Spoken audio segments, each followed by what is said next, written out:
Assalamu alaikum wa rahmatullahi wa barakatuh. Welcome to Living in the West, a series of episodes where we look into the lives of Muslim minorities living in the West, trying to provide an idea or some ideas to visions and strategies for this group of Muslims. I have with me Sheikh Haytham Al-Haddad from the Muslim Research and Development Foundation in the UK, an organisation which aims to provide solutions to the problems faced by this mass of Muslims. Assalamu alaikum, Sheikh. Alaikum assalam wa rahmatullahi wa barakatuh. Sheikh Haytham, if we can just do a bit of a recap. In the previous episodes, we spoke about the importance of a vision. We spoke about how to believe in a vision, and then we spoke about the vision itself, which was Tawheed, Ibadah, in its holistic view, totally, in all spheres of life. I asked you to break this up for me, and you broke it into a personal level and communal level. So the personal level was personal priorities, establishing Tawheed on yourself and being able to safeguard this, the 5 pillars of Islam, being able to safeguard this, and to keep away from the major sins. When we looked at the community, I asked you, was it the same? And we started with the concept of Tawheed on a community level. You spoke about the concept of Tawheed. I had a question for you in the last episode, which I'm going to start with now. When it comes to safeguarding your Tawheed, by you participating or using, or how shall we say, implementing, for example, the court systems in the UK, isn't this cutting that part of Tawheed, knowing that these are hukm, these are laws which were man-made, not laws of Allah subhanahu wa ta'ala? Bismillah ar-Rahman ar-Rahim, alhamdulillahi rabbil alameen, wa salatu wa salamu ala ashrafil anbiya'i wal mursaleen, nabiyyina Muhammad wa ala alihi wa sahbihi ajma'in. As we said last episode, we said that we have to be mature enough, and we should not take things as a one thing. One dimension, something flat. We should look into as a wholesale. Okay, this is the court system. It is a man-made court system. So kufr, we leave kufr, leave it. And I mentioned, if you remember the story or the joke about the sa'a and the qibla, the watch and the qibla. Same thing about the court system. Now, not all laws, man-made laws, are considered to be against the Sharia law or against Islam. This is the situation in Muslim countries and in non-Muslim countries. Now, in Muslim countries, for example, the traffic lights, what do you consider them? Are they man-made law? Yes. No, they are not man-made law. Who said that the traffic lights are man-made law? These are laws. It is true that they are given by the human beings, but originally Allah Jalla wa Ala gave human beings the authority to take a decision in these matters. Allah Jalla wa Ala gave the Ulil Amr the authority to take decisions in these things. And Allah Jalla wa Ala says, وَأَطِيعُوا اللَّهَ وَأَطِيعُوا الرَّسُولَ وَأُولِي الْأَمْرِ مِنْكُمْ. So these are like bylaws, these laws, there's a space in Islam and Sharia for them to be given, for somebody to implement this. Exactly. Exactly. So these are not considered to be man-made laws as such. Take, for example, how to build your home. And you should not have your home, for example, you should not raise your home to a certain level. In certain areas, you are allowed only to have 2 floors. In some other areas, you can go up to 10 floors. What do you consider this? Is this man-made law and is this kufr? No. This is what is known as masalih mursala. Masalih mursala, the unconditional benefits that Allah Jalla wa Ala allowed the people in charge to take actions and decisions in. And all or most of the scholars, in essence, accepted the principle of masalih al-mursala. It is true that Al-Imam Malik, he went one step further in terms of al-masalih al-mursala, and they said that one of the opinions of Imam Ahmad, and maybe it is the opinion of some Hanafi school of thought, that they go against al-masalih al-mursala. No, that is not true. If we understand al-masalih al-mursala fully and carefully, then we will see that there is a level of al-masalih al-mursala which all scholars agreed on. And this is part of al-masalih al-mursala. For example, sending your child to a school. They said that the law says that you should not send your child before 7. The government is not bound to accept and to teach your child if he is less than 7. Some other countries like the UK, less than 5, and so on and so forth. What do you consider this? This is not a man-made law. This is one thing. And if you understand this, you will see that there is a huge amount of laws are considered to be of that type. We gave the example of educational system. We gave an example of civil laws. We gave examples of other laws as well. So a huge amount of laws are considered to be from the masalih al-mursala, unconditional benefits that Allah Jalla wa Ala gave the people of authority the room to take a decision. So, okay, let's get a bit more specific. What about the court system now, for example? You using the court system, for example. You want to use the laws. Now, these are not bylaws as such, but laws for safety, for example. Laws to protect you from violence. These laws now, are you allowed to use these laws? Are these not cutting your tawheed here, Sheikh? Okay. We need to continue from what we have mentioned before. Yes, we agree that there are certain laws within all these countries that violate tawheed directly. For example, to believe that the man has the freedom to have a sexual relation before marriage, out of the wedlock. This is, to believe in this is a matter of kufr.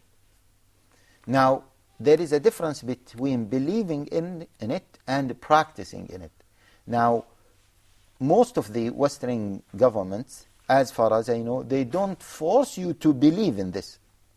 Actually, in many Western governments, you can speak against it. And you can say this, well, this is something that immoral. And many non-Muslims, by the way, start to talk about it, that it is something immoral, and we should stop it. So there is a difference between forcing you to believe in it and forcing you to practice it, or forcing you not to go against it. Now, we said that in most of these Western governments, you are not forced to do these things. Now, some other aspects of laws, we said that they are not considered to be man-made laws, and some of the other aspects are considered to be man-made laws. However, they are man-made laws, but you are not involved directly in them in a way that goes against your Islam. Now, the court system, you mentioned the court system, and you said that we are forced to accept that court system. Again, the court system, part of the law, the court system is implementing the law system. And we said that part of the law is not considered to be man-made law, and the other part is considered to be man-made law, is considered to be a kufr law, but you are not forced to accept in it. Now, here I would like to clarify one more point. In the West, there are crimes, and from an Islamic point of view, there are crimes.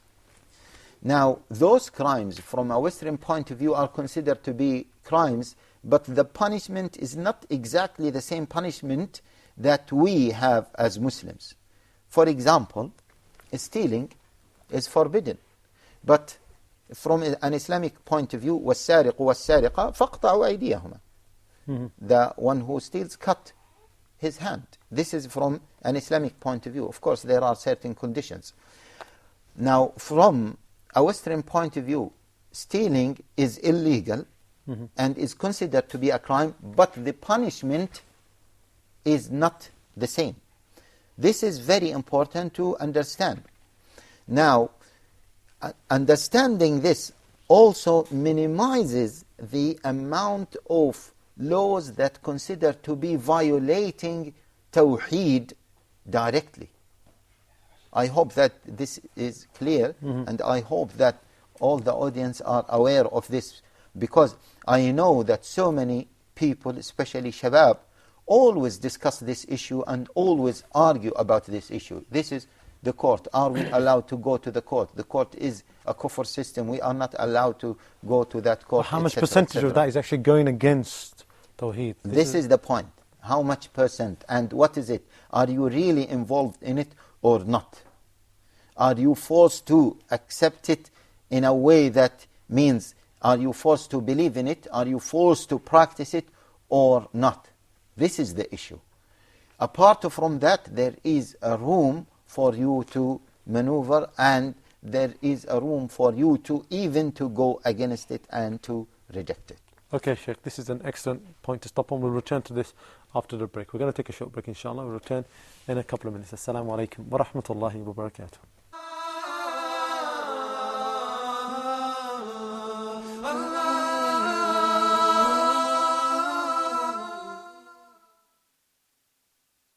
Huda TV is launching a new website for you, your family and friends. Everyone. A new look, top-level designs and better technology. You will be able to ping Huda TV's new website and read all our articles, surf our video archives, chat live on Huda's forum, vote, support our programs, and give us your suggestions or criticisms. We welcome your thoughts. We strive to please all our viewers worldwide. Huda, a light in every home.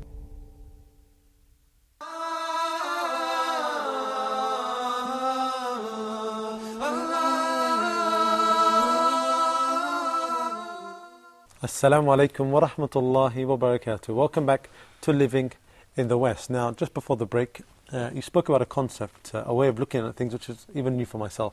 When we look at the laws that are governing a certain country, it's how we say democratic laws, we should take them apart and see which ones actually go against the Sharia, which ones go against Islamic laws. So now, Sheikh, for example, how many laws do we really have that go against Islamic laws? I mean, we have laws against religion, for example, accepting all faiths, homosexuality. How do we go about looking at these? Is this the right ratio? Yeah. Okay. First of all, we need to count them. Okay. We need to count them. Right, and believe me, if we count them, we will find them very minimum. That does not make, of course, these laws are Islamic laws, or that does not make these governments as Islamic governments. We are not talking about that, but we are talking about these laws going against your faith, your tawheed, as an individual or as a community. This is the main point.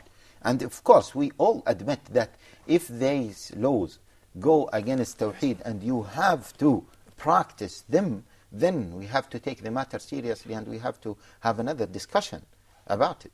But we are not talking about that.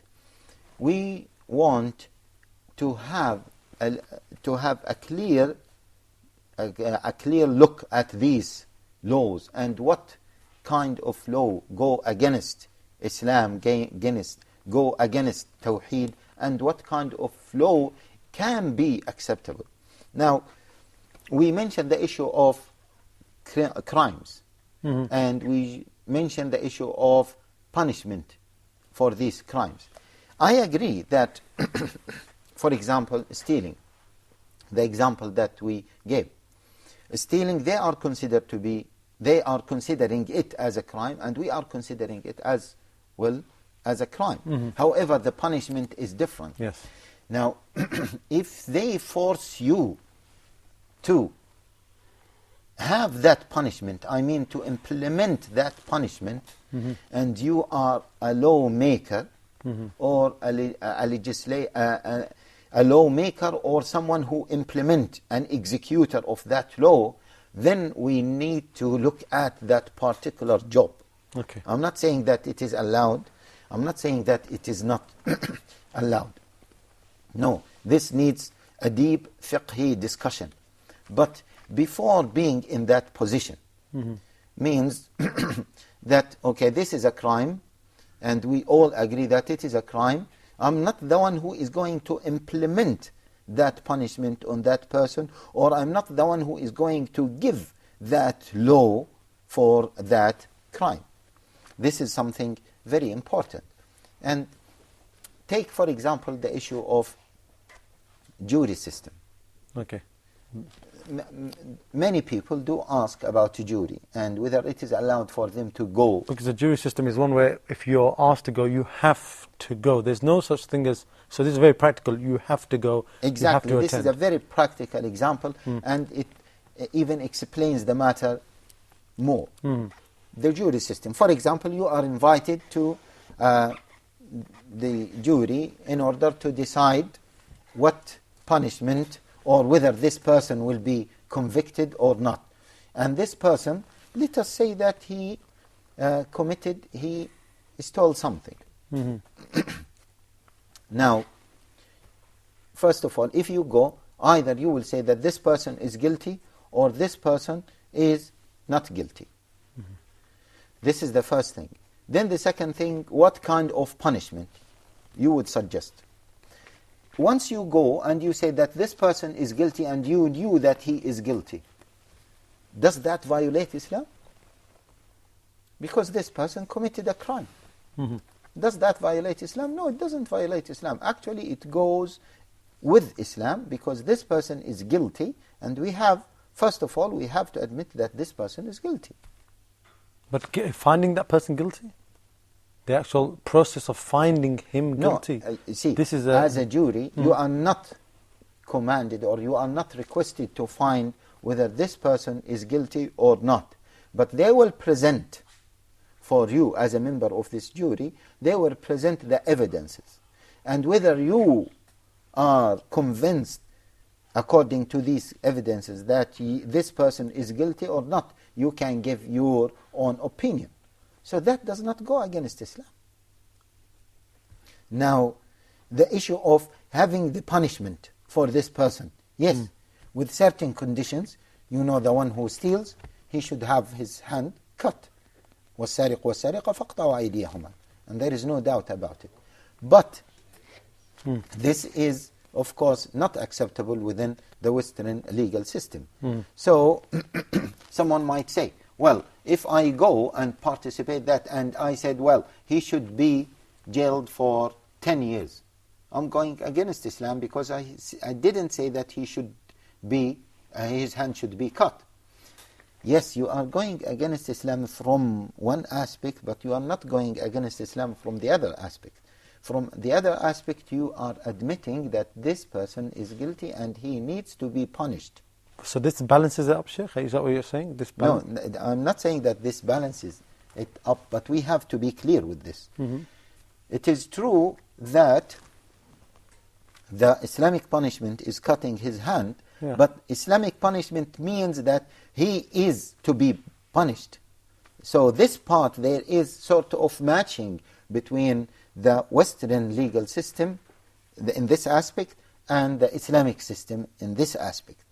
That both agree that he has to be punished, but the punishment is different. So you can say, I agree that he has to be punished. But the punishment? I abstain. Okay?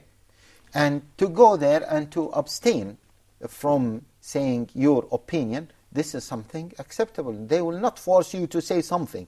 You can say, well, I'm not really very convinced that he is guilty. I'm not very convinced that he is not guilty. I'm not even convinced with the punishment that you are suggesting. So I abstain.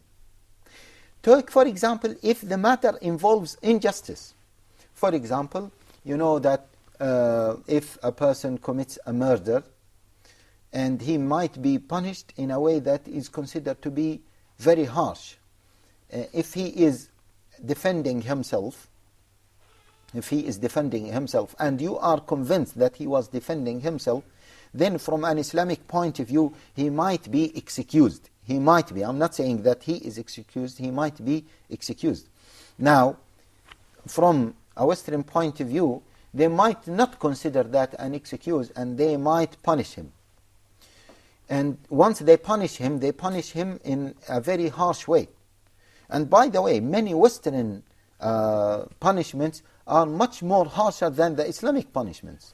And many people think the other way around, think that Sharia is harsher than the Western system, the Sharia, the Western law. Can you give me an example then? Give me an example where it isn't. I will give you an example. Okay. I don't know whether we have time to explain that example, but let me give you that example. Recently we have a case in the UK, a brother, his little child died, and they have seen some bruise and some signs that he was sort of abused. So they said to him and to his wife that one of you have killed the child. They said, no, impossible. How do we kill our child? Now this brother believes that maybe his wife became angry because she was stressed, etc., and she has beaten the child. Okay? Now they said this is a murder. The government says that this is a murder, and one of you have to agree that he committed or she committed the murder. Anyway, it is a long story. At the end of the story, by law, the police can have a deal with one of the two parties to go to one of them and telling them, see, you give your testimony against the other party and we will let you free, and we will convict the other party. So it's not about justice, it's about getting a result. Is that what you're saying? Yes, this is one of them. And then they went to the wife and they said, okay, you give testimony against your husband and then we'll let you free and we will convict and we'll charge your husband, we'll sentence your husband. And actually this is what happened, and she testified against her husband, and then they caught her husband and they put him, they sentenced him. What kind of sentence they gave him? 20 years. Now maybe from an Islamic point of view, even if he killed his child, لا يقتل والد بولده. This is one thing. He should not be killed because he killed his son. This is one thing. And even the punishment, they should look at the punishment.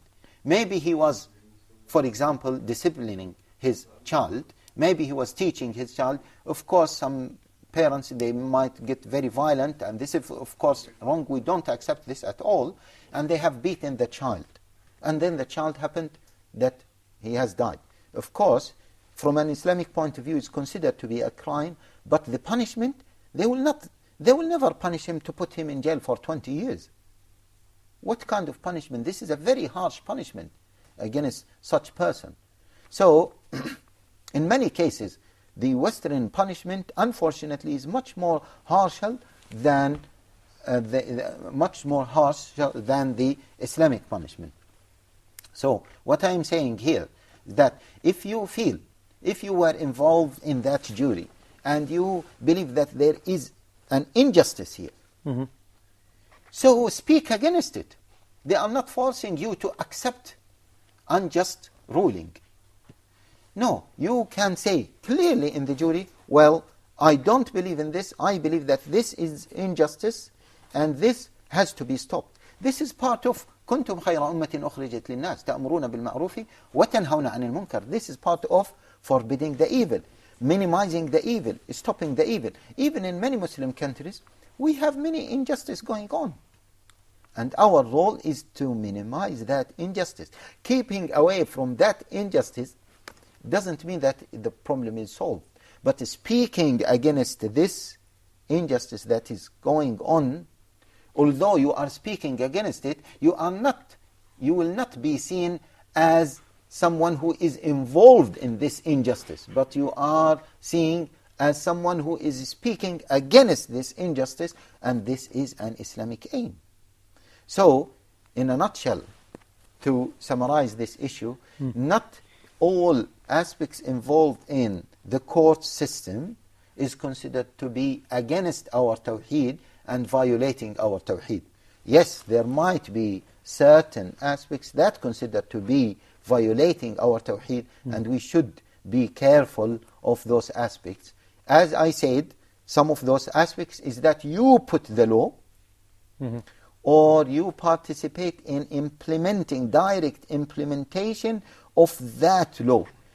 I'm not saying here that this violates Tawheed, so the person involved in it is violating his Tawheed, but I say that this violates Tawheed. However, we need to study it in a very mature way, in a very relaxed way, and we have to study it carefully. Jazakallah khair, Shaykh Haitham. I think we'll go into some more of the priorities on a community level in the next episode. Okay, well that's all the time we have. We hope you're taking notes. It's a very important topic. Until next time, I'll leave you with Assalamu alaikum wa rahmatullahi wa barakatuh.